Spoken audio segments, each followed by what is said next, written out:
our joke in our house is not singing songs, it's singing jingles. But it's always like a pharmaceutical, or last night I taught Alec about the clapper because we were waiting for Max to join us for movie night, and I was doing the clap on, clap off. No, clap on, clap. Nope. Clap on, clap off the clapper. No, but there's definitely a version of it that's No, clap Brian, on, don't go down on this. Okay. clap off, clap on, clap off the clapper. But I'm that was right, the you're part I wrong. was doing, just the ending. I understand, but you there's couldn't find your way in the jingle the way I could. I was giving the full picture, okay?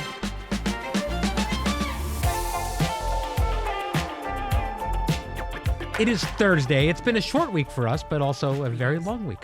Yeah. And you were today on the show, which I thought was fun. You were teasing Joy a little bit, which I enjoy. I enjoy anybody teasing Joy. And then she said to you, you know, she looks sweet, but she's a total biatch. So Joy to me is Yes. like Regina George in Mean Girls, and that part where that girl gets hit and she's like, I was once hit in the face by Regina George. That's how I feel about every joke Joy slings my way. Yeah, it's an honor. It's such an honor because I tease her. And I said today what made her mad was I said, you're a funny person, but you play a great straight man. Yeah. And she was like clearly offended by that statement. Just kidding. But she started just teasing. So I was kicking her under the table. And It's all about mood with her. I mean, so I will tease her and tease her and tease her. I'll do the same joke every week with her about, you know, Abraham Lincoln. Yeah, you dated him. It's her joke. I'm Yes. giving it back to her. And she'll laugh and laugh and laugh. And then one day she'll be furious. The same joke. And she'll be like, that's ageist and come for me. And I'm No, just but- like, what? This is your joke. I do it all the time. So I was teasing her. This is actually what set that off. I was joking that she was going to come steal Whoopi's Oscar. So I was saying, write it down. How many times a day during a show is she writing someone's number, writing someone's email? Just write it right here and like hoarding. So I was joking, like write it down, and she thought I was saying something about her age. No. It's like, She's touchy. You also enjoy being ribbed to a point, and then you lash out. octopus. Yes, That's my safe word. that's the safe word. That's our special Yeah. safe word, and also oddly your safe word with your husband. Well, I'm also true. Yes. Sorry. I will confirm and not deny that is also Serves a different purpose in our relationship. totally different purpose. Oh my God. Okay, but there are times, so I'm a self-deprecating humor person. So I'm Yes. usually putting myself down the hardest Yes. and teasing. You are a project your sense of humor. Correct. I will claw your face off. Yes. So there are days where I Because have I'm incredibly to squeal thin-skinned. octopus in tears from the ground, because if you were self-deprecating more often, that wouldn't wound as much. Yes. Cutting to the headlines of Sara Haines cries on the ground after being berated by her executive producer. Every single day. Exactly. All right, let's get into some hot topics before we run out of time. This is a fun one, I think, or an interesting one. Michelle Obama was on the Yes. Call Her Daddy podcast, which is a very successful podcast. Yes. And talked about how important it is to cultivate friendships as a woman. She said she teaches her daughters that they have to be smart and selective about who they let in, and in many cases, those friendships will be more important than any other relationships in their lives. Do you agree with that? Absolutely. I just did this very speech, not on Alex Cooper's podcast, but to a Girl Scout troop. It was my goddaughter's troop. Oh. And they asked their last questions, and then they asked me, do you want to say anything else? And I said, you know, this has nothing to do with what you're here for today, but I just want to tell a group of young girls that no matter whether it's your interest in boys or the world around you telling you it should be about a boy, specifically boys, remember that present day, the village around me lifts me higher than any boy has. Like that power. It's how you work through marital things. It's your girl village. And I don't think we do that a lot with boys in society. Like boys are always on a baseball team. They run around together. They do things. With girls, it's always about the boy. So we don't teach little girls through any messaging that it's your girl village that will carry you the furthest and probably outlive every man they know and be holding your hands in the last minutes of your life. You went to college in a girl village, so that was good. I love some girl village. Yeah.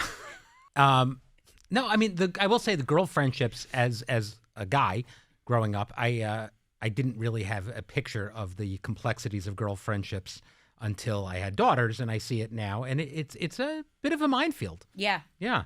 Well, especially when you're raising them. But I love the girl, see, this is the other thing. We do. I will not say to a young person when they have a friend of the opposite sex, is that your little girlfriend or is that your little boyfriend? Yeah, I never liked that either. With the kids, Yeah. Alec has had friends that were girls, and some that he even says he has a crush on or something. But I don't like to perpetuate the terminology right now because ultimately they're so innocent and young right now that when Alec, he went to see a Knicks game the other night, and we had invited this little girl over. She's a huge Knicks fan, and one of Alec's guy friends. We hung out watching Knicks game. She just invited him back, and there were her girlfriend and Alec. So it was Alec went to watch a Knicks game with two girls. They're just all friends, and I try to like normalize. Friends come in a lot of shapes and sizes, and I don't think it'll surprise you. I've had close girlfriends my entire life. When I was a child, one of my best friends was a girl. Brian, I could have told you that 30 seconds into meeting you. Yeah, there's something about me. I have lots of guy friends too. Yes, but and you're a total bro. I've always had very, very close relationships with women. Because you're actually emotional. Yeah. I know you don't like to share that part with like your podcast audience, but most they know. They know. Your daughters get it, but you Yes. like to be tough with your wife. But I do think girlfriends to a guy offers a lot of room to talk about. Well, things it clearly helped me later in life with this job I have now. I definitely can talk to women and they can share things with me. You were also definitely a friend zone manipulator. Explain.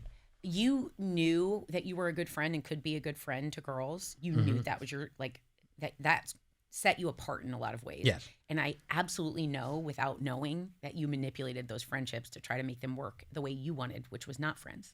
Interesting.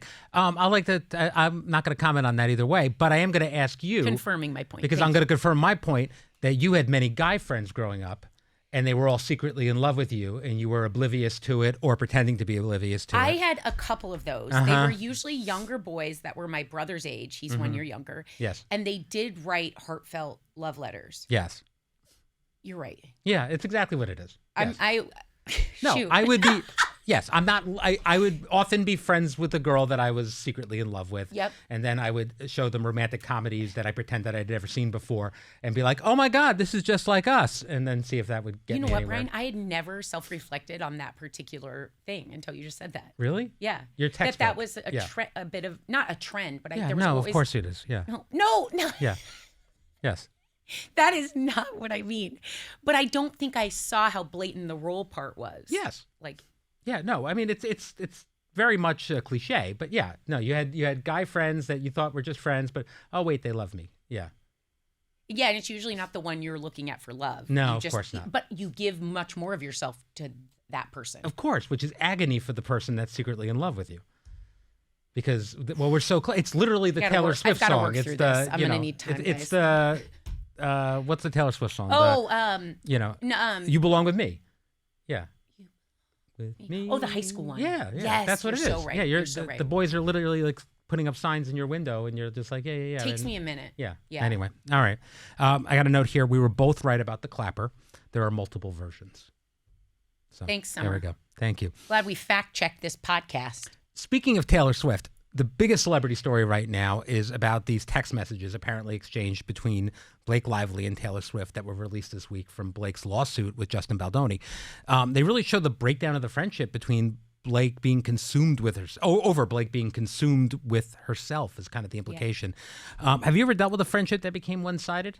Oh my gosh, I totally have, but I think the part I noticed in this story was that they were honest with each other. They didn't play like, oh no, we're good, don't worry, moving on. They actually said, yeah, you have been weird, don't worry, I get it. Like, they were direct. Comforting. Yes. Yeah, which is good. And my best friend once did that. I was in an awful relationship that she witnessed, and it was one that you break up 99 times. I say awful, it wasn't a bad relationship the whole time, but the breakup lasted for a year, I think.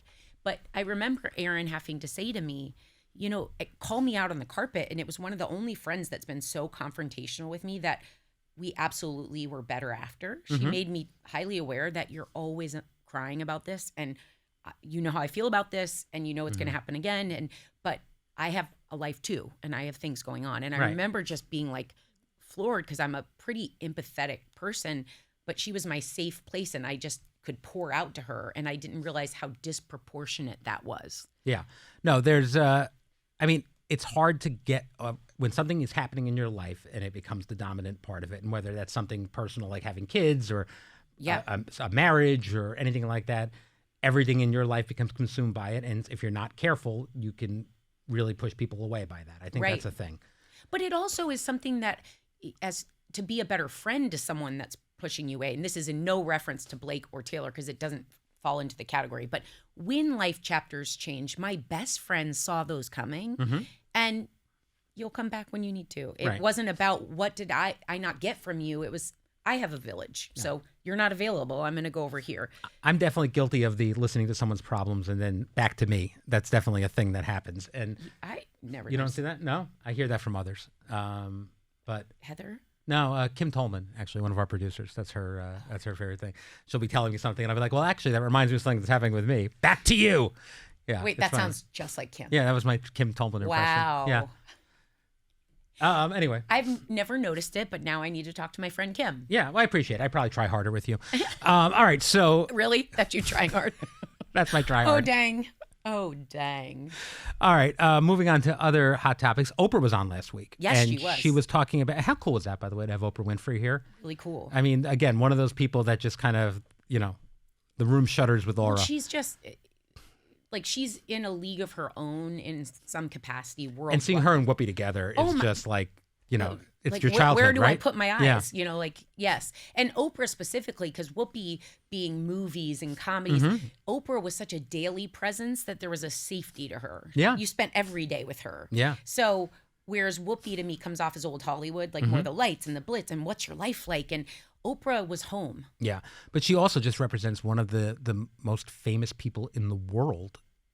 Anywhere on the planet, people have heard of Oprah. Oh, yeah. It's crazy. Anyway, Oprah was on last week talking about her weight struggles over the years and how food noise used to rule her life. Now, you said to her that you used to have shame around food, which is interesting to me. Well, I guess it's so normal for me that I can't imagine there are people, specifically girls and women that have not experienced this, when your whole day hinges on how you behaved, if you did good or bad, how you chose to eat, what you put in your mouth, also avoiding events. Like when she said that in her answer on our set about avoiding, hers was glorious. It was like a trip to Rome or something. Mine was just like a dance on Friday, a football game or something.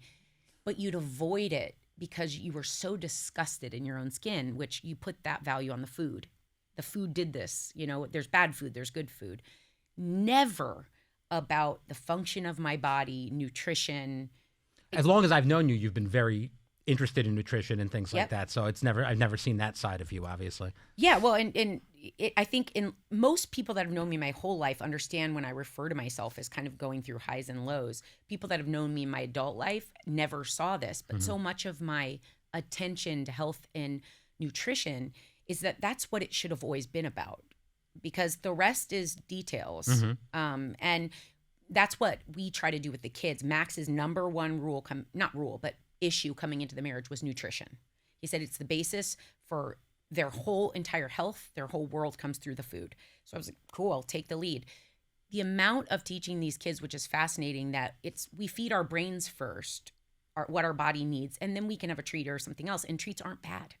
It's not, I don't know if you should have that next cookie. It's check in with your belly. How does it feel? Let's wait 20 minutes just to see if you're actually hungry. Sugar's always going to taste good. When they eat that, it's not like, that's a lot of sugar right now. Right. What is that doing for your brain? I'm trying to think the last time I remember you gorging on sugar. I got you Mike and Ike's right before you went to labor. What's funny is my whole palate changed. Now I could still polish off. If you brought me chewy candy, I could still do it. It was right before you had Alec. Yeah, but it's weird because when you change so supremely that it's not just a diet, okay, I made it 8 days and I'm going to mess up soon and then we're going to start again. When it's a lifestyle, I think it changes what tastes good. I could easily polish off a pint of ice cream every day. Easy. Now, because I'm so aware, my body would react really badly to that. And I can only have a little, but then I feel good because there's no food off limits for me. I can have anything I want. And because I can have anything I want, I don't want everything. As both a boy and a girl mom, is it different with Sandra when you think about these things? Nope. No. In fact, it's more important for me because the boys are a little more like me athletic-wise, and Max, but they're very physically active. Sandra's taking to more delicate artistic activities. Sure. She's strong, but she'll play basketball on our front drive. She doesn't want to play it. she likes soccer because her girlfriends are on it, but she doesn't really do it.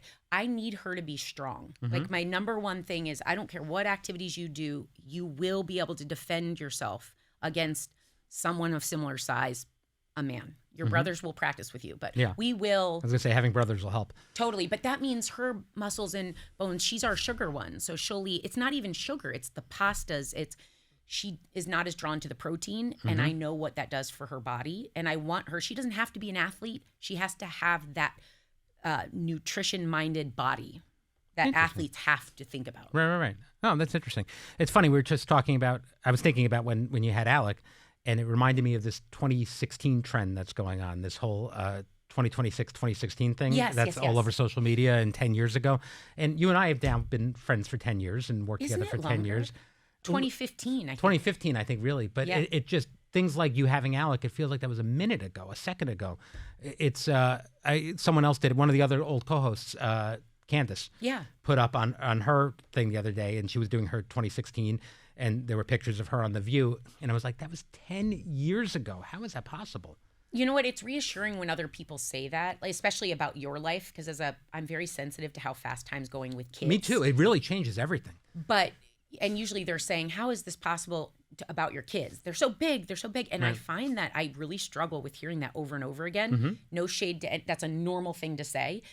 But I love when someone says, oh my gosh, that feels like a minute ago. Yeah. Because only people that kind of went through it with you can feel that, like, kind of the delicate nature of time. It's really, I mean, you hear your entire life growing up that, it goes fast when you get older. And it's really hitting me these days that it's just a blink. I mean, my job I had before I worked at The View, I was there for 11 years.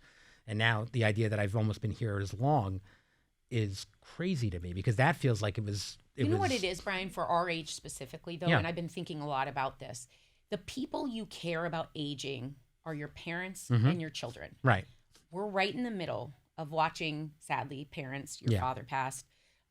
My parents are 83, 84, and 81. Like, every day is a gift. You have 3 parents? Sorry, I was like trying to calculate my mom. Math was not my strong suit. No, 83, 84, and 81. 83. I was like, they're older. Yeah. But I'm watching every visit, every phone call you see. No, for sure. You can't not think about it. Your heart just grips. Then you look at your kids, and your screensaver shows a fat little fisted kid in your face, and you're like, that was literally 2 years ago. Right. And I think that fleeting nature of time hits the most magnified right now. It'll be interesting to see Alyssa go through it with her first. Yeah. But I didn't notice the fleeting nature of time because we don't change a lot. But when you have the children and you're watching them, it's like a stopwatch. I didn't notice it until I got through a little bit, because I was someone that really struggled with the transformation to parenthood. And so I think I battled it more. Yeah. So my sister cried when my nephew turned over because she was like, he's growing up so fast. I think I was in such deep survival mode for so long that I didn't notice it till they got to more autonomous ages. No, I get that for sure. All right, so I digressed here. I apologize. But the Oscar nominations were this morning. Anyone you think was snubbed? Anyone you're rooting for? Well, first of all, I want to shout out the documentary, The Perfect Neighbor. And this was the story of Pam Diaz's daughter, Ajika, in Florida. And she was the one that was shot through the door by her neighbor. I hate even using the term neighbor, someone who lived close to her, who was an awful person. But it won an Oscar nomination. And Pam wrote me today, and I always write her when we talk about it. I was going to write her and say, guess what? She wrote, and she's always crying, it's official, and I wrote back that we would of course be talking about it. And it meant so much to her because there's nothing you can do to there's no salve for grief. It's forever. You have bad days, lots of bad days, and worse days. Sometimes, you get more resilient. She said the one thing that makes her feel better is knowing that the story is being heard and told, because there's a lot of lessons in it, and that AJ's life continues to have meaning in the greater world. And this will bring more eyes to it, if nothing else. Absolutely. But Wicked got snubbed. I'm a deep fan of Wicked. I know you are. They won awards last time. The performances are everything, the costumes, it's just shocking that there wasn't one. I'm surprised they didn't get hair and makeup or costumes or anything else. And initially people thought Ariana had a really good shot. Absolutely in that, but also the best picture. They like had 25 movies, and it was like the only one left. That's a joke. It was 10, but it felt like every movie, and no Wicked. I know. The audience response to that, the cult following, like I don't get it. I'm okay with it. I'm just going to say I'm sorry. I was okay with it. Ew. I'm sorry. Don't That's get mad. offensive to me. I was very excited about F1. I'm not going to lie. I like loved F1. So F1, I compared it to Top Gun 2, but what I would say is it's like Top Gun when Top Gun came out, the original. Yes. So I see all the big box office in F1, but Wicked got snubbed. All right. Why don't you ask your daughters and your wife? Oh, I know how my Broadway-obsessed daughters and wife will feel about this. But I just want some credibility here. You have it, for sure. Okay. I want to ask you about this story. A man wrote into Dear Abby and said, I'm neat and organized, but my wife is the opposite. I knew it before we got married, but we made a handshake deal that she'd make an effort to pick up after herself once we moved in together. And I'm already like, handshake deal. Good luck with that. Yeah. Unfortunately, it hasn't happened. I find myself constantly picking up after her, which is exhausting and makes me feel like I'm the only one taking care of our house. Her lack of effort has made me threaten divorce out of sheer frustration. Is there a messy person in your marriage, and why is it you? That's hilarious. Is there a messy person? I have literally diagnosed OCD. Yes. And I'm not laughing at that. I'm a Virgo. And have you met me? Yes. I am the tidiest, most organized. Our closets are organized. Like better than most people's. Your dressing room's got some clutter. I'm just going to say. I mean. But dressing room, the house is where I have to be in charge of all of it. Okay. And Max is more like, it's a closet. What's the point? And I have it like alphabetized. I'm going to go so far as to say your dressing room may be the most clutter-filled of all of the hosts. Well, I can't. But you're missing the greater point here. If you talk to Max right now, our house is obsessively clean. That's amazing. Why I don't mind leaving it here. Yes. Because I'm not bringing it into my house. Well, I'm jealous of that. And my house is a disaster. And it's just kids and everything else. Max is too, though. Yeah. And I think it's taught me the most boundaries ever. Like, it used to trigger me so much that I ran around worrying about, he doesn't put caps on toothpaste. I don't either. Yeah, but it's so gross. It eventually becomes funky on the top, and you're losing toothpaste to the crunchy part. Yes. It's disgusting. No, I don't like and that. now the kids don't. Oh. And Max argues it's genetic, not his fault. But it'd still be his fault. Yes. But whatever. I get blamed for genetics, too. Yeah. Cupboards, he doesn't close. He leaves things where he always wonders why his wallet's gone because he's never put it in the same place twice. Like, he is like just a textbook, but he's like, in comparison to most men I know, I'm pretty good. Yeah. All right. No. How bad are they? Like, they're if bad. this is the better version. Yeah. Does he blame? Do you move his stuff?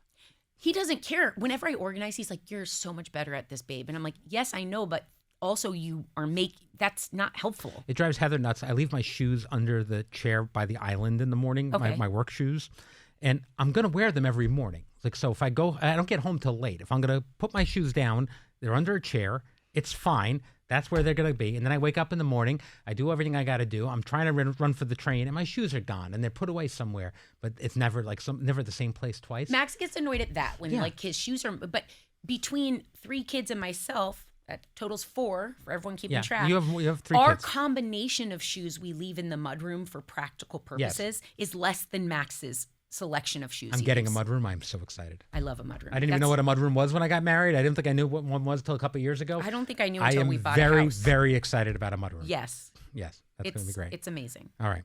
On that note. But I don't think it's the point here is don't get divorced. I'm guessing you haven't been married long, because what I would say is this is a typical, actually unemotional thing you can accomplish through some compromise. It's never going to change. So it's never going to change, but when you draw your boundary back and don't reorganize his bathroom drawer and try to label all the razors and everything, just let it go. You don't have to. Let them. My advice is just admit that it's never going to change and bury your frustration and rage deep within your soul. Thank you for joining me today, Sarah. That's it for Behind the Table this week, but we have an all-new View episode tomorrow with Anthony Anderson, which is amazing. That's Matt awesome. Friend, who's hysterical and does impressions, is great. On Joy's Comedy Corner, I've heard from you. I know what you want, people. Joy's Comedy Corner is back. That's going to be great. And then we got a weekend view. We got a lot going on. So it's been a big week. We got more to come. And we'll see you then. Bye. Thank you. Clap on, clap off. The clapper. Behind the Table is executive produced by Brian Teta. Supervising producers are Nathan Getty and Summer Shake. Associate producers are Emily Darcy and Katerina Alexopoulos. And our editor is Brian Davis. And director of publicity is Laurie Hogan. From ABC Audio, Trevor Hastings serves as senior producer, with director of podcast programming Josh Cohen.